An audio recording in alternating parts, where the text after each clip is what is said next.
Em pé como você está, pega a sua Bíblia, Palavra de Deus, vamos abrir no livro de Hebreus capítulo 12. Deus abençoe o nosso ministério de louvor. Pastora Luciana aqui fez a convite, convocação para a igreja, para os irmãos, todos os ministérios, hein? Todos aqueles que trabalham na casa do Senhor, não importa o que faça, né? É aquele que vem para aplaudir, louvar, glorificar, adorar o Senhor. Nós estamos entrando no projeto de voluntários na casa do Senhor. E dia 1º vai ser às 20 horas. Vamos estar aqui reunidos, amém? Alinhando algumas coisas. E Deus está nos conduzindo, meus amados, a coisa extraordinária, amém? Deus tem algo extraordinário. Deus tem cada dia acrescentando. Eu olhando essa fileira aqui, não mudou nada antes de nós fazermos a multiplicação do culto. Continua a mesma quantidade de povo, né? Um pouquinho menos do que os cultos nesses demais aqui.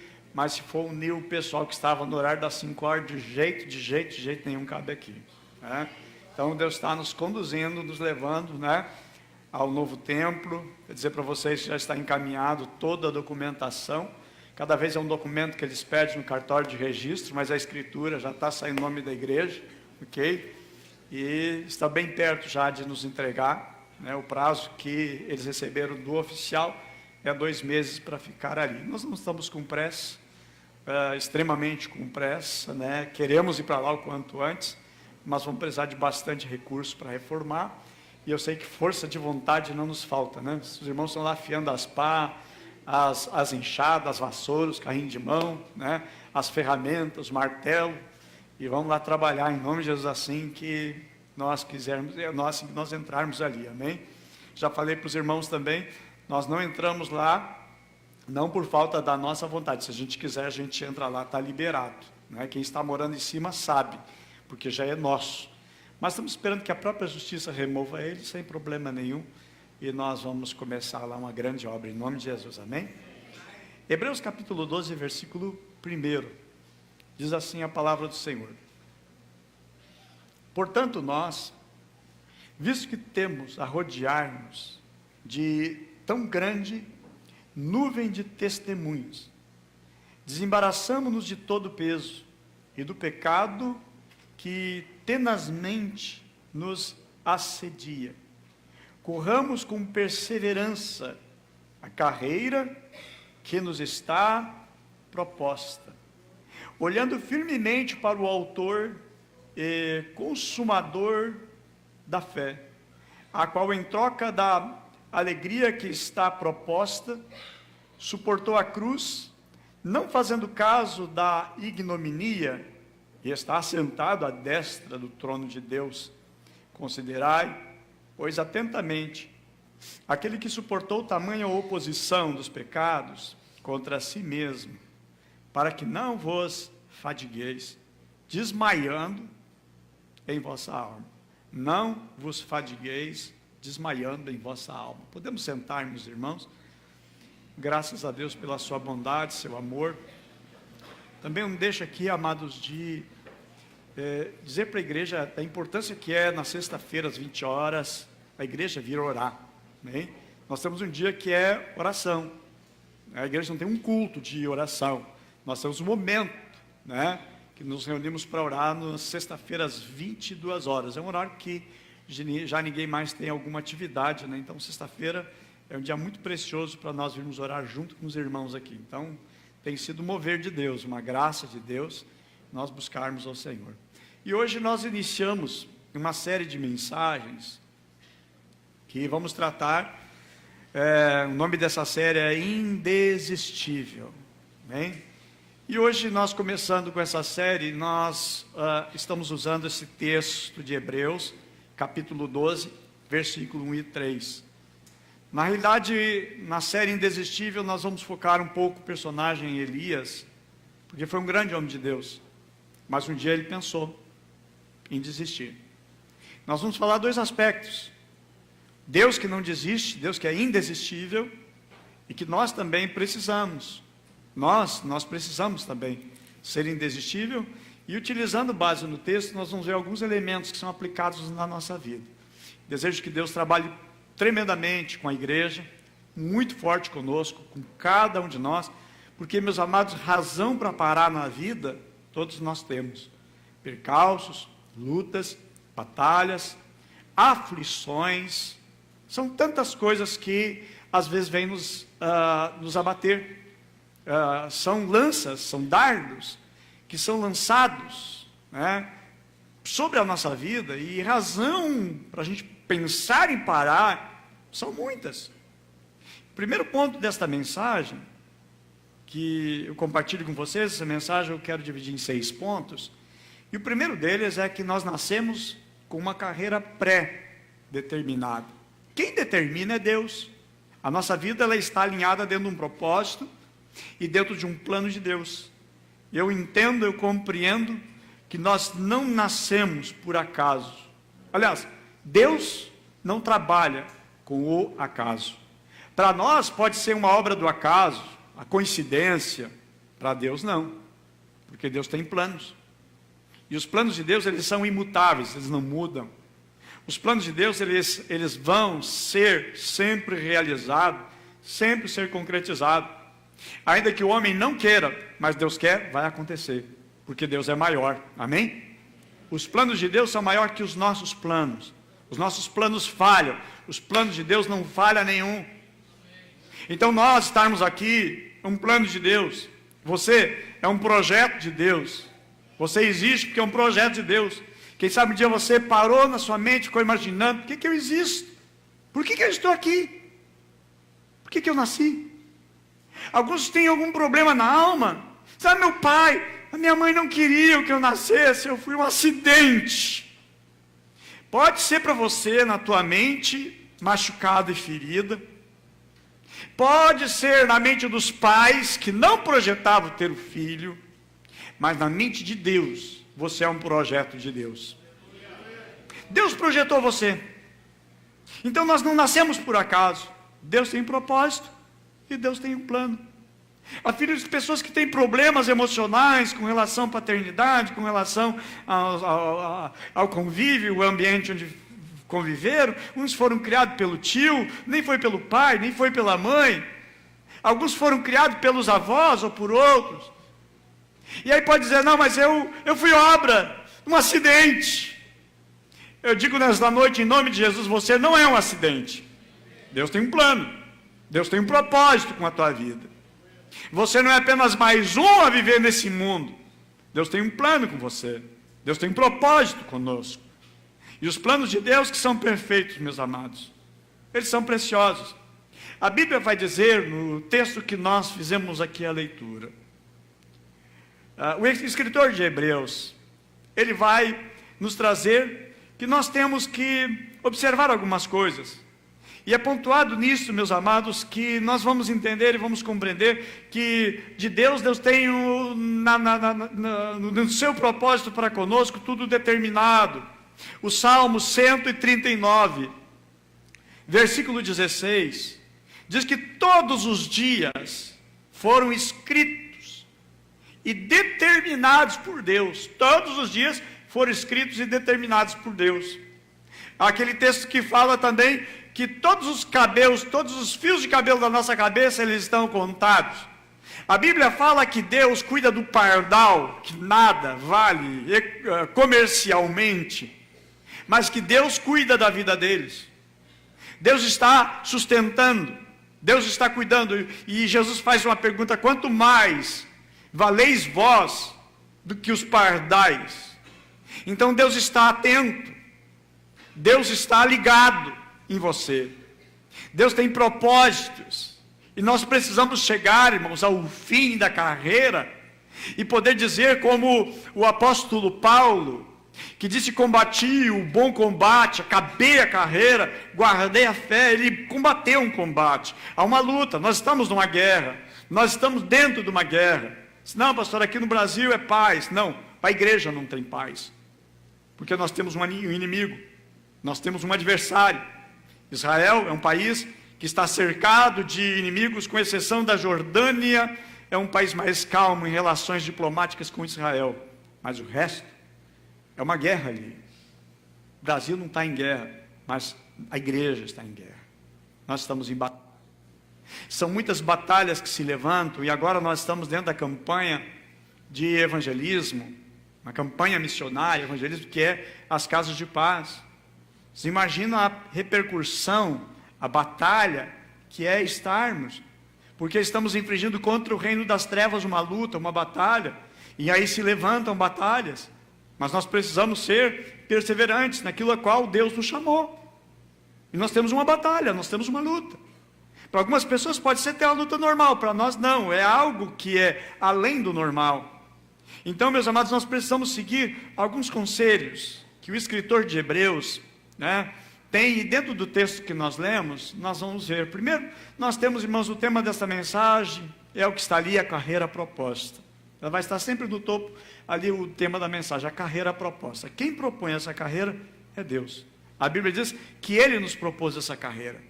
E primeiro ponto, então, nós nascemos com uma carreira pré-determinada por Deus. E o segundo ponto dessa mensagem, irmãos, que é necessário dentro dessa carreira proposta pelo Senhor, ok? É necessário perseverança. Por quê?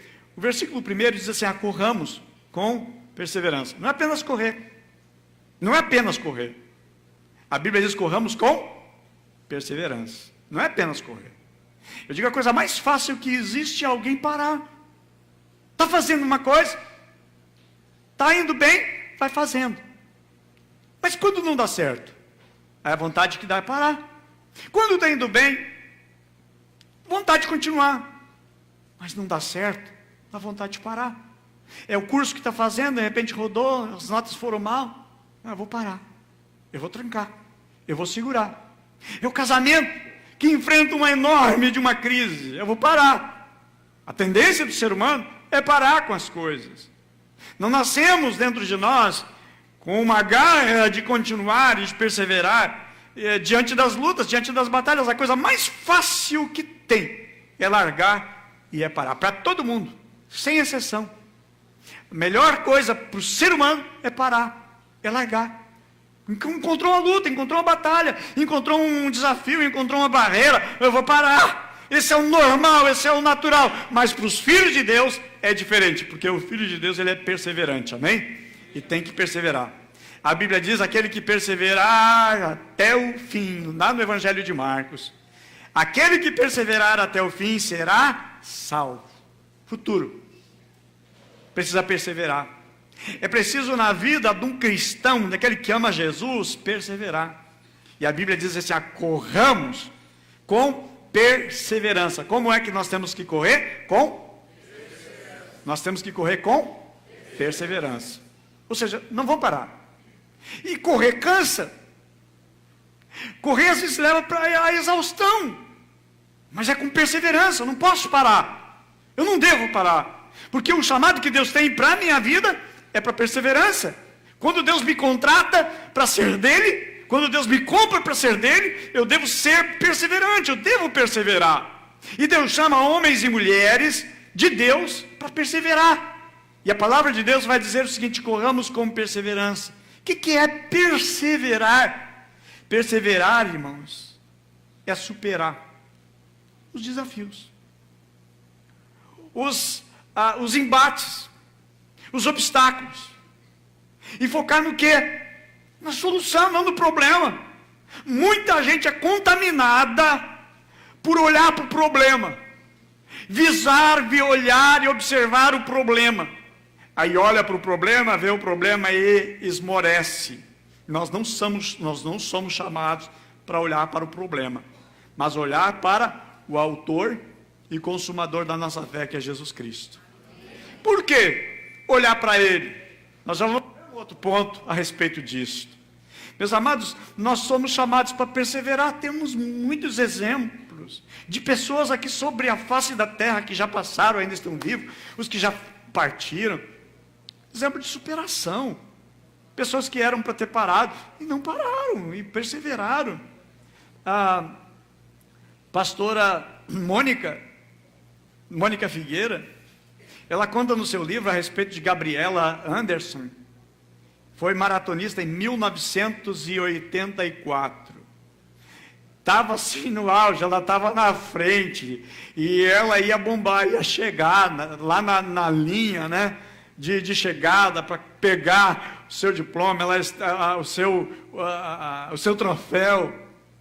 Ela estava com 39 anos de idade, e aquilo era o sonho, ganhar aquela competição, mas quase chegando no final, quase chegando lá na linha final.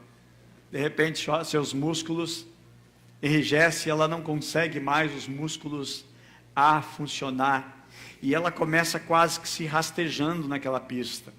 E meio sem controle sobre os músculos, e ela vai se arrastando. De repente, na pista onde ela está correndo, ela até sai fora da pista. Era para ter largado, era para ter parado, tamanha dor. Mas ela não para, porque ela tinha um alvo, ela tinha um propósito. Era para ela ter caído ali, e os socorristas, os médicos chegaram e cercaram, e ela não se entregou, foi se arrastando. Entre vários que estavam correndo, ela mesmo assim nem no último lugar não chegou, ainda superou algumas pessoas.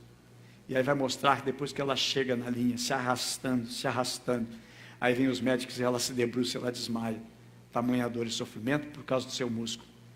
Mas apenas um ser humano. Mas nós somos chamados para perseverar. Perseverar, irmãos, é continuar sempre. Mesmo depois de queda, mesmo cansado. Eu acho tão interessante que a Bíblia vai mencionar alguns personagens na Bíblia. Estavam cansados. Que tinha tudo para parar. Mas sabe qual é o nosso problema? É que a gente foca no problema. E nós não devemos focar no problema. Nós devemos focar em Jesus. Ele é o nosso modelo, Ele é o nosso exemplo. Quando encaramos uma dificuldade, a gente quer botar um ponto final nas coisas.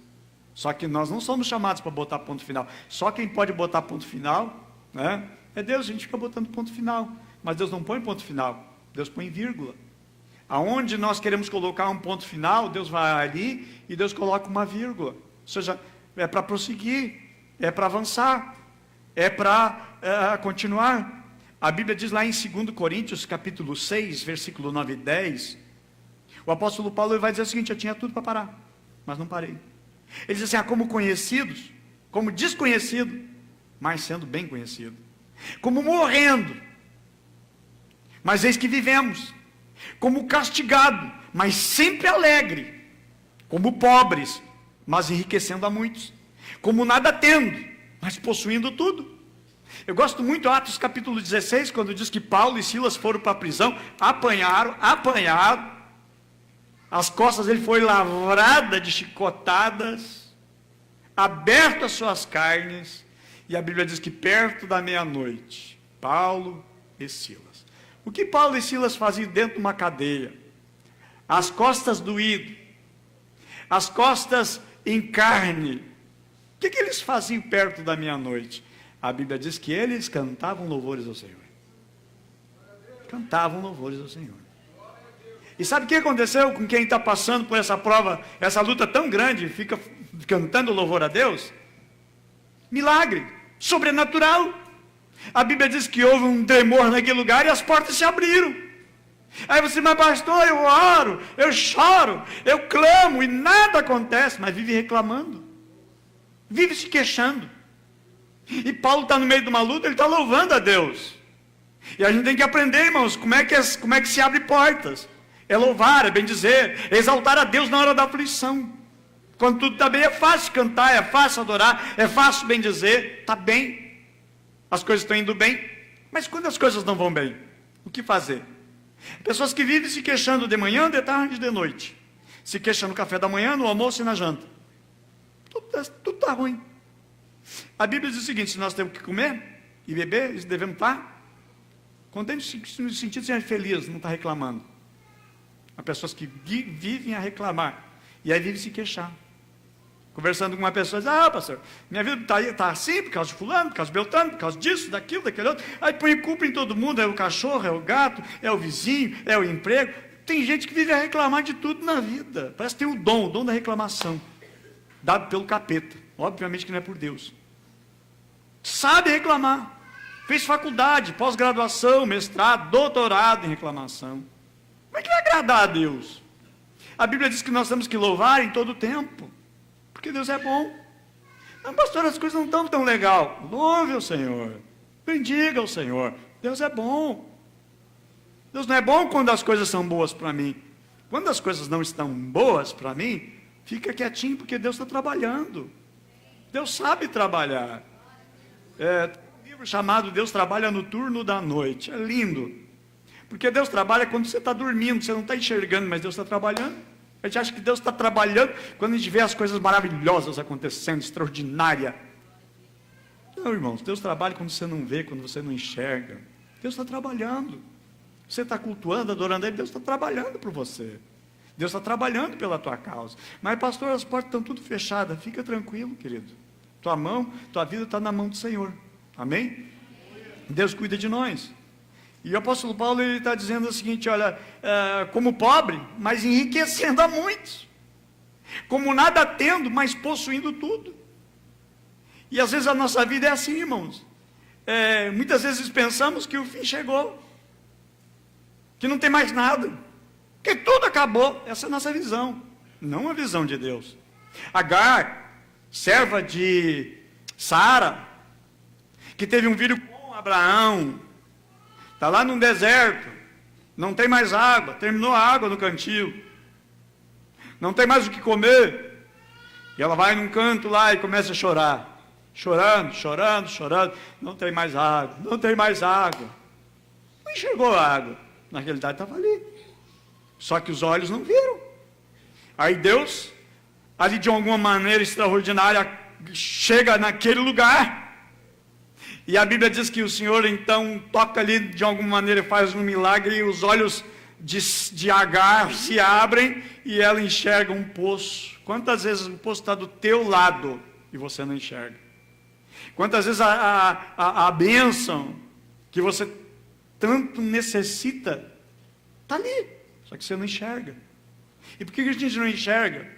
É que a gente dá a prioridade a atender só os problemas e enxergar só os problemas, só ver os problemas, e nós não enxergamos a mão de Deus. Nós precisamos, meus amados, louvar a Deus, porque os nossos olhos vão ser limpos, amém? E a gente vai enxergar Deus agir. Precisamos, meus amados, realizar e fazer isso para glorificar o Senhor. Eu fico imaginando José na prisão, deu tudo errado para ele. O pai dele estava separado do pai, os irmãos traíram ele, os irmãos venderam ele, os irmãos tinham ódio dele, os irmãos tinham ciúme dele, os irmãos não gostavam dele, ele era odiado na sua casa, na sua família. Quem sabe você diga assim, pastor, esse sou eu, na minha casa ninguém gosta de mim. Eu não sou querido, eu sou abandonado pela família. José também. Aí de repente ele vai como escravo, consegue lá trabalhar num lugar, e naquele lugar ele é abençoado, porque as coisas começam a ir bem, daqui a pouco ele vai preso, inocente. Quem sabe você diga assim, eu estou sofrendo, eu sou inocente, eu estou sofrendo hoje. Só que você não vê o agir de Deus, e Deus está agindo por você. José estava lá, ele não estava vendo, ele não estava enxergando. Eu estou inocente nisso aqui, e onde eu estou agora? Estou nessa cadeia, podia estar reclamando. Mas Deus muda a sorte dele, irmãos, porque Deus estava trabalhando. Sabe onde é que você pode mais ver Deus? Quando as coisas não dão bem. Nós podemos enxergar e devemos enxergar mais ao Senhor quando as coisas não estão bem. Deus está trabalhando, Deus está agindo, Deus está realizando, Deus está fazendo. Eu vejo uma maneira sobrenatural, até adiantando um pouquinho, semana que vem, a ministração sobre os indesistíveis, é porque às vezes temos um grande problema com Deus. Um grande problema até de relacionamento, uma mágoa com Deus, que a gente não diz por respeito, com temor. Diz, Deus, eu estou triste contigo. Aquela oração que tu não me respondeu, aquela situação pela qual eu passei. Mas Deus, irmão, está trabalhando. Deus está trabalhando. E nós precisamos, em nome de Jesus, ter os nossos olhos abertos. Mas Deus tinha um propósito na vida de José. Ok? Então, é necessário, irmãos, perseverar dentro do propósito de Deus. Fico a imaginar também, Jonas estava lá no peixe, angustiado, já vendo a morte diante de si. Mas Deus tinha um propósito. Deus trabalha num propósito, ok? E precisamos seguir e avançar. Eu olho também para a vida de Gideão, que ele estava numa guerra, Deus o chamou para trazer libertação de Israel, e ele luta com apenas 300 homens, contra um grande, gigantesco exército dos midianitas, e Deus dá vitória, uma grande vitória, só que o rei conseguiu escapar, os 2 reis de Midian, dos midianitas, escapou, fugiu, foi embora, mas só que tanto Gideão quanto os seus soldados estavam exaustos, estavam cansados, estavam sem força, estavam com fome. E uma pessoa com fome, ela está fraca, ela está mais frágil por não se alimentar. E ele vai então a uma cidade de Sucote e chega lá para os moradores de Sucote e diz: olha, por favor, nós estamos super cansados, nós estamos exaustos, nós estamos precisando de comida, porque nós temos uma missão. Nós queremos eliminar o rei dos midianitas, que é Zeba e Zalmuna.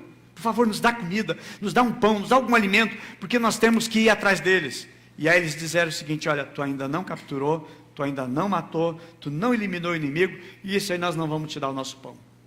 E ele diz, ele faz uma promessa: olha, então, quando eu conseguir essa vitória, Gideão diz para eles, né, eu vou trilhar a carne de vocês com espinho no deserto. Aí o que faz Gideão? Ele vai na outra cidade, a cidade seguinte, já cansado. Aí ele vai na cidade de Penuel, e falou a mesma coisa para os moradores de Penuel, e eles responderam da mesma maneira: você não teve vitória, você não alcançou, você não conseguiu eliminar esses reis, e assim, nós não vamos te dar pão. E mesmo assim, irmãos, ele podia ter parado, e ele não parou. Por que ele não parou? Deus o chamou para perseverar. Eu acho tão lindo, irmãos, porque quando Deus escolhe um homem, Deus escolhe uma mulher, é porque sabe que ali tem perseverança. E a mesma coisa na sua vida, Deus sabe, você está aqui não é obra do acaso, Deus tem um propósito. E Deus está construindo, edificando o propósito dele sobre a tua vida, sobre a tua casa, sobre o teu lar. E a Bíblia menciona que ele vai então mesmo cansado, mesmo exausto, mesmo com fome, mesmo fragilizado, e agora com a sua alma com ódio de 2 cidades suas, do seu país, que não o ajudaram. Mas ele vai, ele persegue, ele consegue eliminar tanto o rei Zeba quanto o rei Zalmuna, certo? E ele elimina um grande, enorme exército, irmãos. Porque, irmãos, Deus dá vitória, Deus dá graça àquele que persevera, amém? Precisamos perseverar até o fim e não parar e não desistir. Eu encontro, meus amados, às vezes são batalhas que se levantam para a gente parar. Semana agora mesmo, semana passada para cá, os irmãos sabem, a Letícia está ali, né? Que falar, Letícia, que é dela, meu Deus. Outro está lá, meu Deus do céu, a hora está aqui, a hora está lá. Sossega, menina. A Letícia está com a Tala no retiro dos jovens, né? Foi sobrenatural. Foi tão sobrenatural que a Letícia, né, machucou o joelho e vai ter que fazer uma cirurgia. Terça-feira agora. Peço, irmãos, que a igreja esteja orando também pela cirurgia da Letícia. E nessa semana, então, levando a Letícia, mostrando os exames, né? Uma ressonância que ela teve que fazer e também outros exames. Nós fomos, era 3:30 da tarde, era a consulta da Letícia lá no Hospital Ernesto Dornelles. E aí ficamos das 3:30, 3 e pouco da tarde, até umas 7 horas e pouco. Quando de repente eu olho assim, que eu encontro a minha cunhada, a Fabiana, e o meu sogro numa cadeira de roda, meu sogro entrando no hospital, que está internado hoje ainda. Tipo, puxa vida, tanta batalha. Hoje, para vir no culto, também o Tiago começou já a queimar em febre. E estamos aqui lutando. E às vezes tem coisas que se levantam para a gente parar. Justamente o dia que nós estávamos lá no Hospital Ernesto Dornelles, nós tínhamos uma casa de paz para fazer. Tudo isso para parar. Para fazer com que a gente... eu não vou fazer mesmo, não problema. Vamos parar por quê, meus irmãos? Simplesmente liguei na casa onde nós vamos fazer, olha, hoje não vamos fazer, mas nós vamos dar prosseguimento, nós não vamos parar. Meus irmãos, não podemos parar. Outra situação, em outra casa de paz nós íamos fazer outra batalha, mas vamos continuar, nós não vamos parar de jeito nenhum, porque uma coisa que o inimigo quer é barrar você de prosseguir. Uma coisa que o inimigo vai trabalhar é para prosseguir, fazer você parar, já que ele não consegue mais te levar de volta para o reino das trevas, ele tenta parar, ele tenta fazer com que você desista. Mas o Senhor Jesus é o nosso referencial, o terceiro ponto dessa mensagem. Jesus é o nosso referencial. Por quê? O texto da palavra do Senhor, que nós lemos aqui, versículo 2 e 3, diz: tendo os nossos olhos olhando para Jesus. Tendo os nossos olhos fitos olhando para Jesus, o autor e consumador da nossa fé. E diz, ele, Jesus, pela alegria que lhe fora proposta, ele suportou a cruz, desprezando a vergonha, a ignominia, a vergonha, e assentou-se à direita do trono de Deus. Verso 3, pensem bem naquele que suportou tal oposição dos pecadores contra si mesmo, para que vocês não se cansem e nem desanimem. Para que vocês não se cansem e nem se desanimem. Então, para quem que nós temos que olhar? Para Jesus. Para quê? Para que a gente não canse nem desanime. Por que olhar para Jesus? Porque a alegria que estava proposta, ele abre mão de coisas preciosas, da qual sempre é Deus eterno, e vem a esse mundo para sofrer, padecer, ser cuspido, ser ultrajado, receber uma coroa de espinho, bofetões. E eu digo, não é um acidente para Jesus.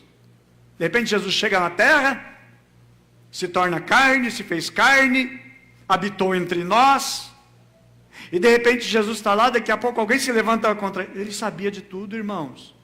Você não sabe dos percalços, dos acidentes, dos problemas que você pode enfrentar, você não sabe. Você não sabe do dia de amanhã, segunda-feira. Jesus sabia. Jesus sabia da cruz. Jesus já recebe a agenda do Pai, e ele já sabe que na sua agenda estava a cruz, e ele não fugiu. Ele sabia que seria traído, ele não fugiu da agenda, mesmo sabendo que encontraria dificuldade, porque Jesus estava com o seu olhar fixo na missão dada pelo Pai. E nós precisamos, meus amados, olhar para Jesus e manter o nosso olhar fixo para Jesus e não para a circunstância. Sabe qual é um grande mal? É que a gente fica olhando para as circunstâncias. A gente fica olhando para A, para B, para C, e aí essa pessoa acaba desanimando. Mas nós temos que olhar para Jesus Cristo, nosso Senhor, o nosso Salvador. Enquanto nós estivermos olhando para Jesus, outras pessoas estão olhando para nós e seguindo-nos exemplo. O apóstolo Paulo diz: sede meus imitadores, como eu sou de Cristo. As pessoas vão olhar para você, vão ver você passando por prova, por luta, por dificuldade, por aflição, e vão enxergar se você está firme. E esse é o propósito do Senhor Jesus, que nós venhamos perseverar. E o nosso modelo para a perseverança é o Senhor Jesus. A Bíblia diz que em troca da alegria que lhe estava proposta, Jesus suportou a maior de todas as dificuldades, que foi a cruz. Isaías 53, verso 11, a Bíblia diz o seguinte: ele verá o fruto do seu trabalho, da sua alma, e ficará satisfeito. Com o seu conhecimento, meu servo justo justificará a muitos. Ou seja, aquilo que Jesus fez por nós na cruz do Calvário, ele justificou os nossos pecados, porque a Bíblia diz, porque as iniquidades deles levará sobre si, e foi o que Jesus fez, levou sobre si as nossas iniquidades, o nosso pecado, a sentença de morte, de condenação que estava sobre nós, ele levou, ele sabia. Então eu acho tão precioso quando a gente sabe, quando a gente conhece. O Senhor Jesus diz em João 16, verso 33, tenho-vos dito isso para que em mim tenhais paz. No mundo tereis aflições. E aí Jesus diz o seguinte: tenham bom ânimo, porque eu venci o mundo. Então Jesus é o nosso modelo, Jesus ele é o nosso referencial, e ele sabe o que faz. Você não sabe, Deus sabe o que faz. Há um exemplo de um livro que eu comecei a ler nesta semana, e ele traz uma história, uma ilustração de um jogo de futebol americano. E eu digo que eu não conheço nada de futebol americano, eu não entendo. Entendo pouco também de futebol brasileiro, né? Pouquinha coisa a gente sabe, nem jogar não jogo, né? Porque minha religião não permite jogar, né? Não jogo mesmo, porque a perna não é boa, certo? A perna não alcança às vezes. Por cuidado médico, uma vez já entrei em campo, saí dali com uma tala. 2 vezes já, digo, olha, não é para mim jogar mesmo, deixa para os mais novos. No futebol do papai eu vou, mas para estar junto, conversando, tomando chimarrão, né? Jogar um xadrez com um aqui, com outro. Mas nessa narração, diz que o exército ia ter um jogo, um campeonato com a marinha. Só que o time do exército era muito bem preparado. Eles eram campeões durante muito tempo. E a marinha agora ia jogar. Só que a marinha não tinha expectativa nenhuma de ganhar. Porém, eles tinham um técnico, que era o melhor. E esse técnico, ele pediu o seguinte, que 2 olheiros fossem no treinamento do adversário do exército e observasse os pontos fracos e os pontos fortes. E fitasse e olhasse mais o ponto forte. Quem melhor jogava, qual era a melhor jogada deles. E aí então ele montou uma estratégia para impedir aquela jogada deles. E com grande êxito, meus amados, ele conseguiu fazer com que o jogador principal, que o treinamento é que ele ficasse com a bola do início ao fim e os outros só tentassem proteger. E eles conseguiram fazer com que ele tivesse uma barreira diante dele e não passasse. E então ele teria que passar a bola para os outros. E nesse passar de bola é que eles perderam. Eles tomaram 14-0. Alguém foi no vestiário depois, lá dizendo, olha, parabéns pela vitória que vocês alcançaram hoje. Alguém que tinha estudado e conhecido toda a estrutura, disse, olha, a vitória não foi hoje, foi 14, foi há 2 semanas atrás, porque o nosso técnico já sabia exatamente como deveria fazer. Eu digo isso, irmãos, porque Deus sabe como está fazendo. Ele sabe, Ele conhece, Ele sabe o amanhã. É nós é que não enxergamos, nós é que não vimos. Quando Jesus diz, irmãos, lá na cruz, Ele entregou tudo por nós, Ele completou a carreira, Ele diz o seguinte, a última expressão das 7 expressões na cruz, Ele diz, está consumado. Ele diz, está consumado. E aí Ele tem para nós, Ele tem para você, tem para nós uma carreira. Ok? Então, haverá também uma recompensa para todos aqueles que superam os obstáculos, que encontram na vida os percalços, as dificuldades. Porque a Bíblia diz, no texto que nós lemos em Isaías 53, ele verá o fruto do seu penoso trabalho, e diz mais, e ficará satisfeito. Eu vejo que o penoso trabalho do Senhor Jesus, hoje gera satisfação. Quando vê a sua casa de oração, vê a igreja, vocês cultuando, adorando a Deus, outrora vocês viviam nas trevas, estavam nas trevas, mas Jesus arrancou a cegueira que estava sobre vocês, e hoje vocês estão aqui adorando, louvando a Deus, exaltando ao Senhor, amando a Jesus, com o coração entregue para Ele, e a Bíblia diz, e verá o fruto do seu penoso trabalho e ficará satisfeito. Digo, hoje se cumpre isso, esse dia de hoje é o cumprimento. Porque Jesus vê o trabalho, né, o seu penoso trabalho e fica satisfeito, amém? A alegria do Senhor Jesus, mas ele perseverou. E aí Jesus é o nosso exemplo, Jesus é o nosso modelo. O apóstolo Paulo, ele diz, combati o bom combate. Acabei a carreira, guardei a fé. De agora, a coroa da justiça está guardada, a qual o Senhor justo juiz me dará naquele dia, não somente a mim, mas dará também a todos. Dará ao Wesley, dará ao André, dará ao Fabinho, dará ao Mike. Mas pastor, está o nome deles aqui? A Bíblia diz o seguinte, irmãos, e dará a todos aqueles, né, que amam a sua vinda. Diz a todos quanto amarem a sua vinda. Então não é o nome nosso, mas a atitude nossa de amar a vinda do Senhor Jesus. Nós amamos a vinda, nós somos apaixonados por Jesus, amém? E se somos apaixonados por Jesus, não devemos temer, mas se Jesus voltar eu vou ficar. Não, amados, é o melhor caminho, é arrepender-se, voltar-se para o Senhor Jesus, entregar o coração a Ele, pertencer a Ele, e amá-lo, e quando eu amo realmente, não me importa que Ele venha, pelo contrário, eu tenho alegria que Ele venha de uma vez, porque estar com Cristo é melhor. Apocalipse 3, 21 diz, ao que vencer, lhe concederei que se assente comigo no meu trono, assim como eu venci, me assentei com meu Pai no seu trono. O apóstolo Paulo escreve em 2 Coríntios 4, 16, diz, e não, por isso, não desfalecemos, ainda que o nosso homem exterior se corrompa, o interior, contudo, se renova de dia em dia, porque a nossa leve e momentânea tribulação.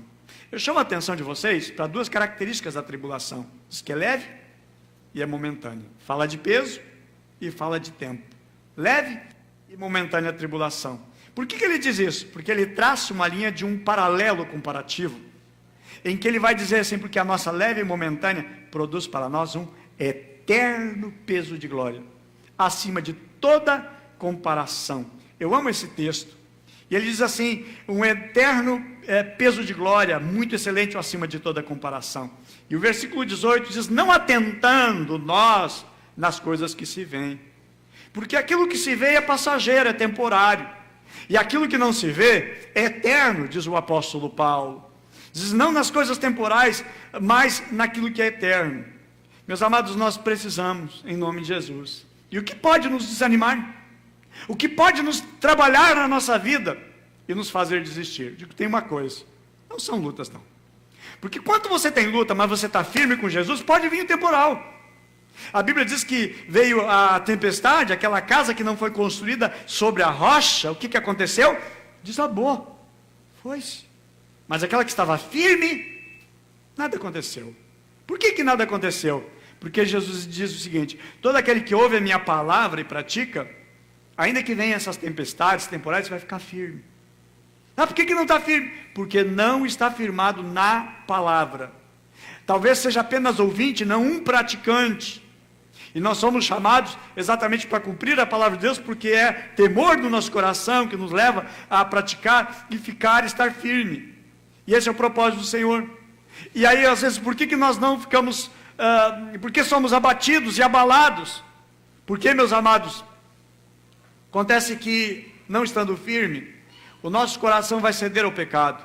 E aí eu entro no quarto item, ponto dessa mensagem. Aí nós precisamos nos desembaraçar, soltar, largar todo o peso do pecado. Todo pecado.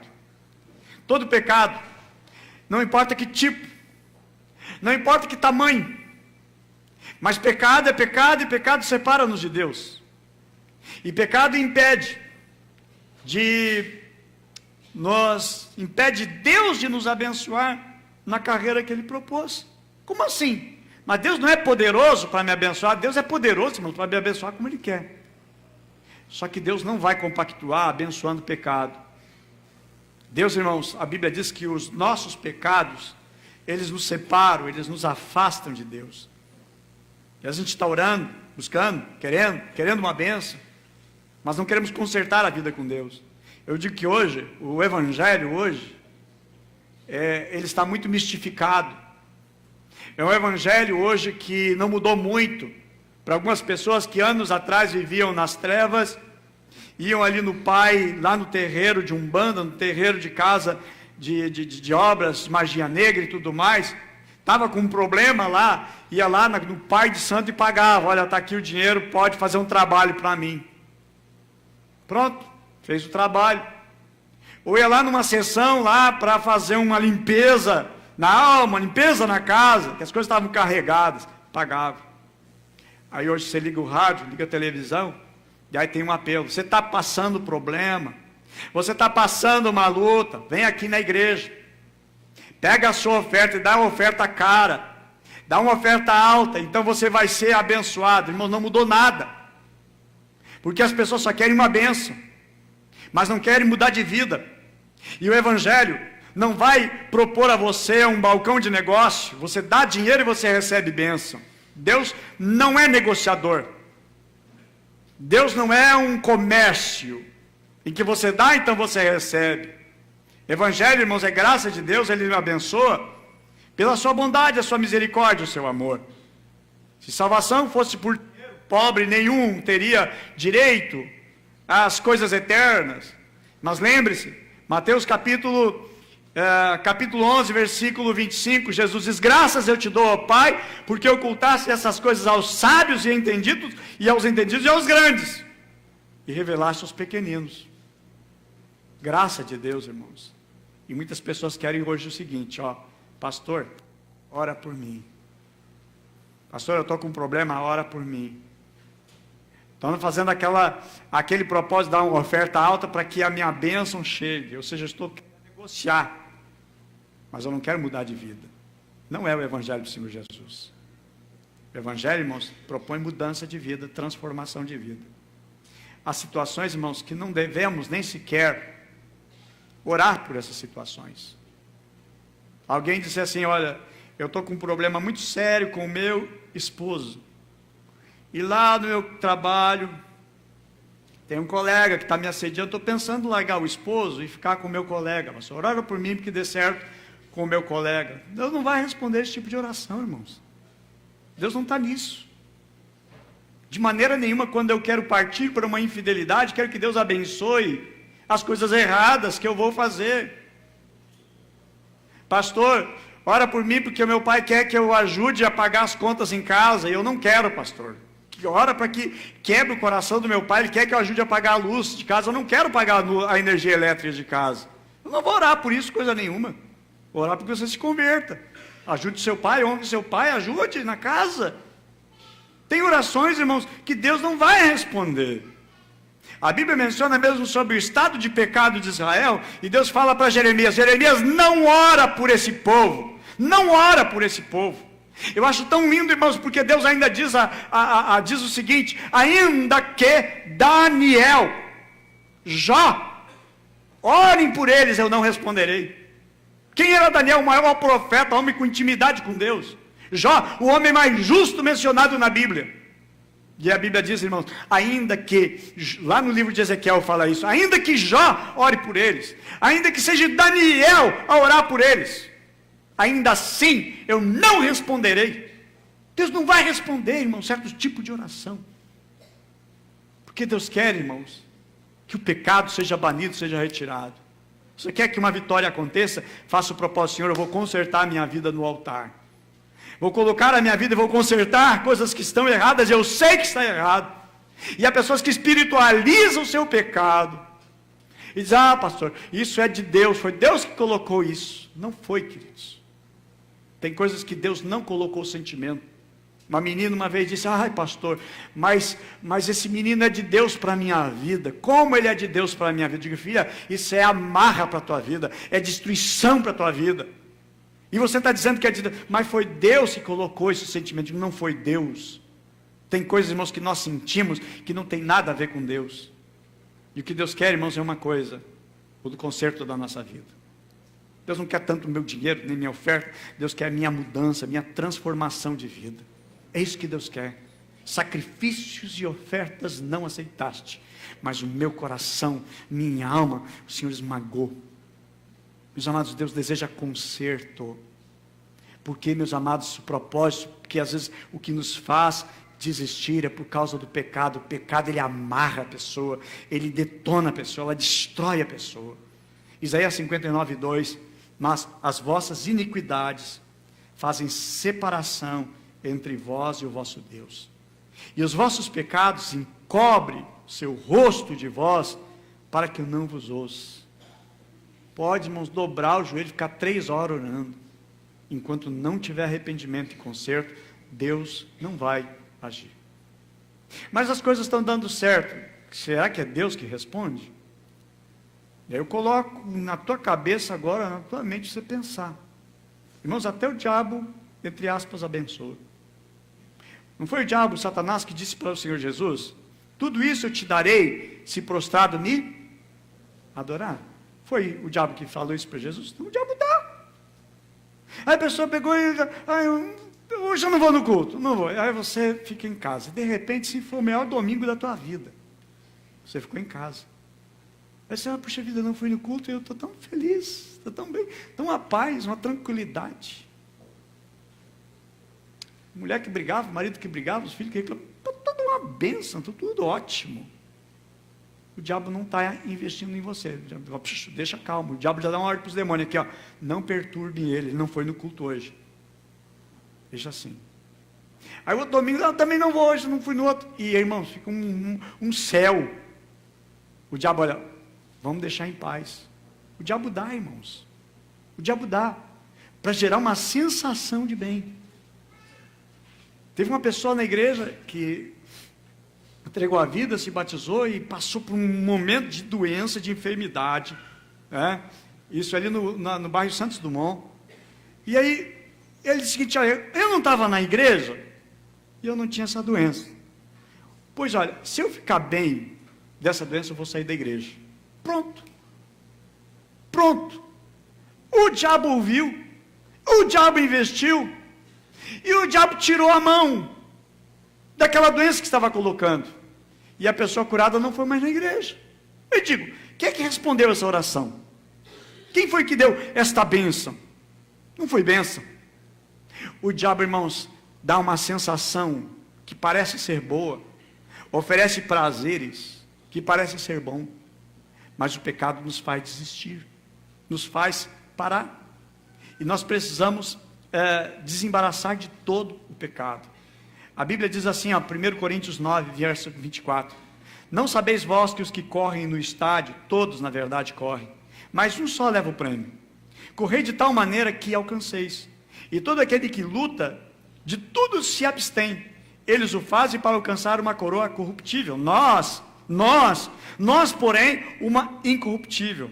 Pois assim como corro, não como coisa incerta, assim combato, não combatendo no ar. Antes subjugo o meu corpo e o reduzo à escravidão, para que pregando a outros, eu mesmo não venha de alguma maneira a ser reprovado. Muitos escolhidos por Deus começaram bem a carreira, a corrida. Começaram bem, mas terminaram mal, por causa do pecado. Era para ir tudo bem, terminou mal, por causa do pecado. Saul, rei Saul, Deus o chamou, Deus escolheu, mandou ungir ele como rei, começou bem, terminou mal, desobedecendo a Deus, agradando homens, agradando a si, e terminou mal, sua vida acabou mal. Começou bem, Sansão começou bem, com uma força, um cara extraordinário, um herói, terminou mal. Judas começou bem, seguindo Jesus, ouvindo Jesus, expulsou demônios, curou os enfermos, coisas extraordinárias, terminou mal.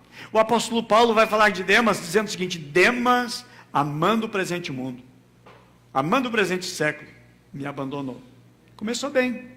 Ele é até mencionado em outra das epístolas como um grande obreiro, um grande servo de Deus. Terminou mal. Um grande servo de Deus, Demas. Tanto que é mencionado nas escrituras. Mas terminou mal. Acabou. Terminou mal. Você não precisa terminar mal. Você pode até ter começado mal, mas não precisa terminar bem. Nós temos exemplos na Bíblia de pessoas que começaram mal, mas terminaram bem. Uma dessas personagens na Bíblia, Maria Madalena, uma mulher que tinha 7 demônios. O seu coração, sua alma foi limpa, está liberta agora, e agora se torna alguém que serve ao Senhor Jesus. Começou mal a sua vida, mas terminou bem. Ruth, moabita, estrangeira, rejeitada, segundo as leis, não poderia fazer parte dos judeus, dos hebreus, mas ela termina bem. Por quê, meus amados? Começou mal, mas terminou bem. Nós vamos falar, por exemplo, Raabe era uma prostituta, começou mal a sua vida, mas terminou bem. Porque o pecado, irmãos, vai nos enredando, vai nos laçando, e vai nos amarrando, e a pessoa não percebe. É o quinto ponto desta mensagem. Nós precisamos nos desembaraçar de todo o peso. Uma vez eu preguei aqui na igreja que tem peso e tem pecado. Pecado realmente rejeitado por Deus. O peso, ele não é um pecado, ele não é uma transgressão, mas é algo que me impede de poder avançar mais, de correr mais. O escritor do livro de Hebreus, ele vai fazer uma diferença entre pecado e peso.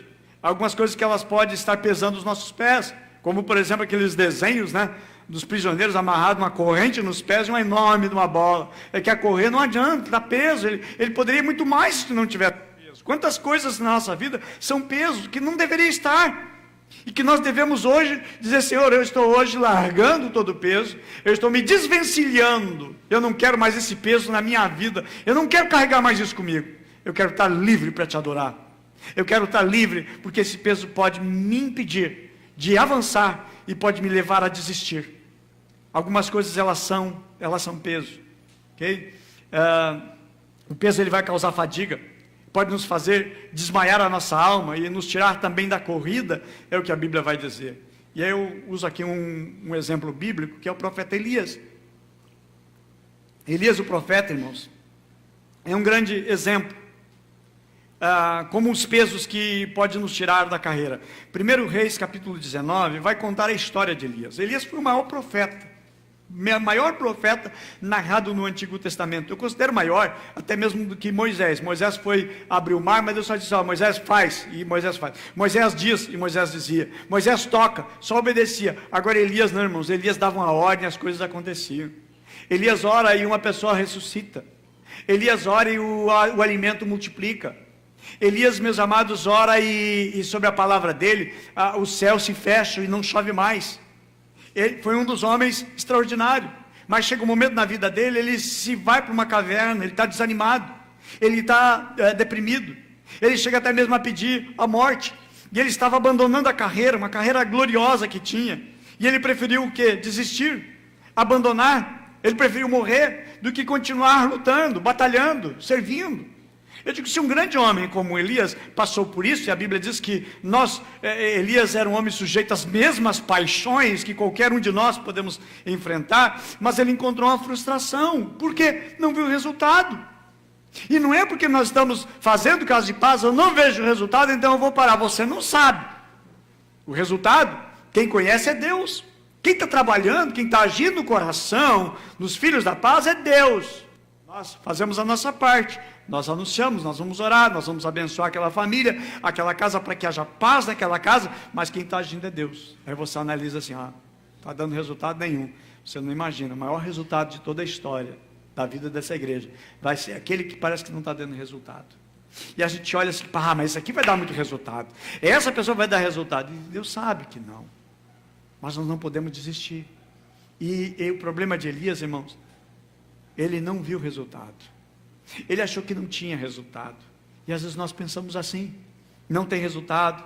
Olha só, a Bíblia vai mencionar, 1 Reis, capítulo 19. Acabe fez saber a Jezabel tudo quanto Elias havia feito, e como matara todos os profetas à espada.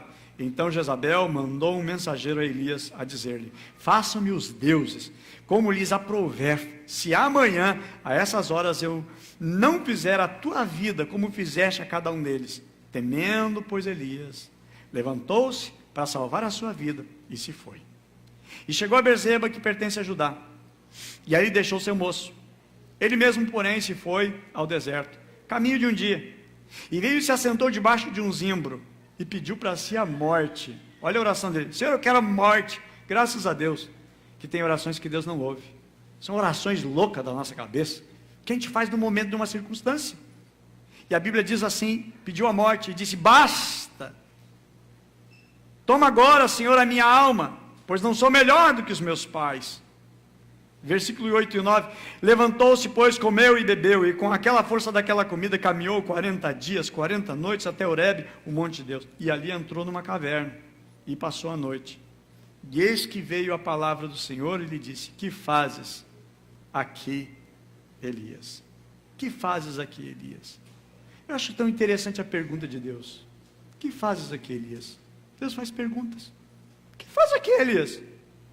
Acho que se Elias fosse meio sarcástico, estou brincando de esconde-esconde, estou me divertindo aqui, eu vim brincar aqui nessa caverna. Estava escondido. Sabe aquele momento que você não quer conversar com ninguém? Já passou por isso? Não quero conversar com ninguém, não quero papo, eu quero curtir meu sofrimento, meu abandono, a minha dor. Nem Deus se importa comigo. É o que ele pensou, é o que bateu na sua mente. Deus não está nem aí comigo. É uma pergunta de Deus: o que tu fazes aqui, Elias? Ô Deus, tu não está sabendo o que está acontecendo em Israel? Tu está viajando? Que planeta tu estava? Que mundo tu estava, Deus? Não está sabendo o que eu estou enfrentando? Deus, olha a crise que eu estou passando. Eu acho tão interessante, irmãos, que Deus fez pergunta para ele, que na realidade Deus queria abrir o coração do profeta, saber quais são as dores que estavam lá dentro. É como a pergunta que Jesus faz, por exemplo. Jesus faz a pergunta para o paralítico, que estava há 38 anos no tanque de Betesda ali, e Jesus chega para aquele homem paralítico. Cada vez que a água era agitada, porque descia de tempo em tempo um anjo, o primeiro que descesse naquela água agitada era curado. E aí Jesus chega para o paralítico e pergunta: quer ser curado? Ele podia de maneira bem sarcástica: não quero não, eu só estou aqui tomando um bronzeado, né, sozinho, há 38 anos aqui. Obviamente, uma pergunta, mas irmãos, sabe o que Jesus quer ouvir do nosso coração? A nossa alma. Sabe o que Deus quer ouvir do teu coração? A tua alma. Qual realmente o sentido das coisas pela qual você quer? Por que você está lutando? Esse homem, ele tem uma característica de alguém que está lutando, ele não desistiu. E Deus está investindo em pessoas que não querem desistir. Quem sabe você já tombou, você já não aguenta mais de tanto tombar, mas você não quer continuar mais essa vida. Você quer tomar um rumo, você quer dar uma direção certa. Meus amados, Elias, poderoso profeta. Eu digo poderoso porque foi um dos maiores. Por quê? Ele diz o seguinte, lá em 1 Reis 17, ele diz o seguinte: olha, segundo a minha palavra não vai chover. E não chove, irmão, durante o mês inteiro. 2 meses, 3 meses, 6 meses, 1 ano, 2 anos, 3 anos, 3 anos e meio. Não chove. Olha que poder de palavra. 3 anos e meio e não cai uma gota. Com isso a plantação morre. Com isso os animais começam a definhar. A nação inteira empobrece. Não tem agricultura, agropecuária, tudo morre. E o país começa a definhar em pobreza e miséria. Aí esse homem, um homem só, ele disse: olha, rei, pode entrar na carruagem, ó, e te manda, porque vai chover. E chove, irmãos. É um homem que tem tamanha autoridade, que ressuscita morto, faz multiplicar farinha e azeite. É um homem que é tão usado pelo Senhor, que de repente agora o rei manda o seguinte, manda o seu capitão, diz: olha, pega os teus homens e vai lá e me traz agora Elias. E vai o capitão lá: sim senhor, estou indo lá. E chega lá e diz: ô Elias, com 50 homens dele, 50 soldados: Elias, desce desse monte agora, e vamos lá que o rei está te chamando, está preso. Ah, se eu sou homem de Deus, desce, fogo do céu sobre vocês. Os homens morrem carbonizados. Primeira página do jornal, tragédia, 50 soldados morrem, porque Elias mandou descer fogo. Uau, irmãos, era crítica, uns criticando, outros: não, tem que respeitar o homem de Deus. Não, eles foram desaforados, eles foram desrespeitosos. Aí o rei manda mais um capitão: vai com 50 soldados lá e traz esse homem. E chega o homem lá e diz: ó, é o seguinte, ó, tá pensando que estou com medo de ti? Tu fez aquilo lá, mas estou te mandando agora, desce daí, vamos preso. Ah, se eu sou homem de Deus, desce fogo sobre vocês. E os 50 morrem carbonizados. Irmãos, é um homem de tamanha autoridade. O terceiro capitão foi bem esperto, foi humilde, homem de Deus, por misericórdia, sou pai de família, tem criança para cuidar, tem uma mulher para cuidar, por favor, não pede, não quero ser queimado, não quero, por favor. Reconheceu e honrou a autoridade. Sabe o que aconteceu, irmão? Ele foi: sim senhor, contigo eu vou descer. Tem coisas que não acontecem, irmão, a gente tem um pouco de arrogância no coração, mas tem um rei dentro do coração que precisa morrer, e as coisas acontecem. A Bíblia diz: humilhai-vos, pois debaixo da potente, poderosa mão do Senhor, e Ele vos exaltará. Elias foi, mas era um homem extraordinário. Mas esse homem extraordinário, irmãos, teve um momento de uma batalha. Depois de ter matado 450 profetas de Baal, a Bíblia diz que por causa da ameaça de Jezabel, ele deixou o seu moço, fugiu, se isolou, escondeu-se numa caverna, desistiu de tudo e acaba pedindo a morte. São atitudes, irmãos, que são embaraços na vida. Algumas coisas que devem ser evitadas. Não é o pecado, mas é o embaraço. Esse embaraço não é externo, ele é interno, está dentro, está dominando, está prendendo, está amarrando, está segurando, de avançar. E aí agora, irmãos, o próprio Deus vai conversar com ele, e o próprio Deus vai trazer o coração dele, e ele vem querer argumentar com Deus, e ele precisa, meus amados, Deus vai trabalhando para apagar os nossos argumentos. Nós falhamos, nós erramos, e nós culpamos, nós temos um hábito de nos vitimar: eu estou assim por causa disso, por causa daquilo, por causa daquele outro. O ser humano é campeão de se vitimar, achar que é o coitadinho, e nunca assumir a sua responsabilidade. Meus amados, todo ser humano é isso. Todo ser humano tem essa tendência. Marta, Maria, Quando Jesus está voltando, chegando para ressuscitar Lázaro, ela pega e acusa Jesus: olha, se tu estivesse aqui, o meu irmão não teria morrido. Mas Deus faz pergunta para nos avaliar a nossa alma e a nossa emoção. Mas o que Deus quer é nos restaurar. Nós decidimos voltar para a carreira e seguir o propósito que Ele tem. Só Deus, irmãos, pode tirar da caverna. Só Deus pode nos tirar da caverna. Elias entrou na caverna, nem anjo tirou Elias da caverna, nada tirou ele da caverna, o próprio Deus vai lá para tirar. Sabe o que Deus está fazendo nessa noite? Tirando muitos que estão numa caverna. Deus quer nos tirar, irmãos, e dizer o seguinte: não desista, porque Deus não desistiu. Só Ele pode, meus amados, nos abençoar, curar, libertar, transformar, mas é preciso reagir. É isso que Ele fala com o paralítico. Quer ser curado? Quero. Então tá bom, tem uma reação. E Ele vai lá para Elias e traz uma palavra para Elias: Elias, sai da caverna, eu tenho uma missão para ti. Unge Azael como rei. Vai o seguinte, unge Eliseu no teu lugar como profeta. Deus tem uma missão ainda, Deus tem um propósito ainda. E a pergunta é: quer ser curado? Ele falou para o paralítico: quero. É isso que Deus quer ouvir de nós: eu quero. Senhor, eu não sei como, mas eu quero. Já tentei de todas as maneiras e eu não consegui, mas eu quero. Deus faz a pergunta para Elias: o que tu faz aqui, Elias? Estou aqui, Senhor. Só ficou eu. Mataram os teus profetas. Não era verdade. Ficou só eu. É o ser humano, é só eu sou coitadinho. Não, o Senhor disse: não. Eu tenho ainda 7.000 que não dobraram os seus joelhos. Quando Obed vai lá atrás e diz: olha, eu sustentei e escondi 100 profetas do Senhor, 50 no lugar e 50 no outro. Ele sabia que tinha outros profetas, mas ele acha que só ele é o coitadinho. Meus amados, Deus quer transformar o nosso coração, e Deus quer nos colocar a continuar a caminhada, amém? Deus está chamando para nós sermos indesistíveis, diante das batalhas, diante das lutas. Não importa se você começou mal, o importante é como Deus tem o propósito para você terminar, amém? O plano de Deus é maior do que o nosso, o propósito de Deus é muito maior do que o nosso, amém? Então se propõe a terminar a carreira, amém? Deus tem propósito para você. Você vai encontrar percalço, você vai enfrentar dificuldade, você vai enfrentar barreiras. Jesus disse: no mundo tereis aflições, mas não desanime, não desista, amém? Esse é o propósito de Deus para a nossa vida, amém? Eu quero orar a Deus, quero convidar vocês para nós ficarmos em pé, nós vamos orar. Não importa as barreiras, os impedimentos, que nada te segure, que nada te prenda, amém? Nós começamos uma guerra, nós começamos uma batalha, casa de paz. Não pare, ok? Não pare de maneira, de forma nenhuma.